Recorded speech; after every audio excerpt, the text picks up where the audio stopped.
And this is specifically for the 8th grade teachers, but it's really good for the high school teachers to hear it as well. As you can see, these are the fully blown, integrated holy grail of pathways. It starts in 8th grade and it shows what the principal's course that they should be in to go in that particular direction. So starting all the way in 7th grade, they're going to start learning about the pathways and start determining which ones they may want to follow.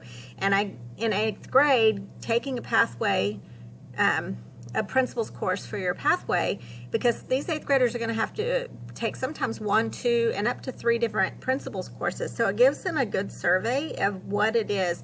So that time, by the time they get to their freshman year, they've got their mind pretty much made up on where they want to go and what they want to do.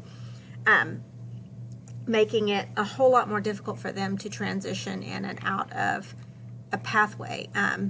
But it also gives them a little bit more wiggle room after their 9th grade year if they want to jump back into something else too. And pushing down the pathways to 8th grade also really helps out with, the whole purpose is to get them done with their pathway by the time they're in 11th grade, so that 12th grade year, we can be sending them out to internships, job shadowing, and different opportunities. And so they can still be enrolled in school and in a class and not just doing early release and leaving, because number one, it's a loss of funding, and then number two, they need to be going out and practicing what we've been teaching them the past 4 years in a specific work-based solution or an internship solution, either one.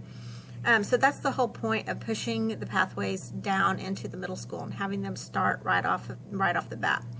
There are no new pathways in this. The only change really would be just more alignment and dropping down, ending that pathway completion by the time they're in 11th grade. So by the time they are in 12th grade, they have a lot more room to be doing internships, and they have that room in their schedules to be out. You've got the same thing with the public service endorsements. Nothing's really changed there. The STEM, nothing's really changed there either. Maybe by the time these kids are juniors or seniors, we may have a couple of more articulated agreements with TCC or TSTC. So that's been undetermined yet. I hope that we get those, but they're not on the map just yet.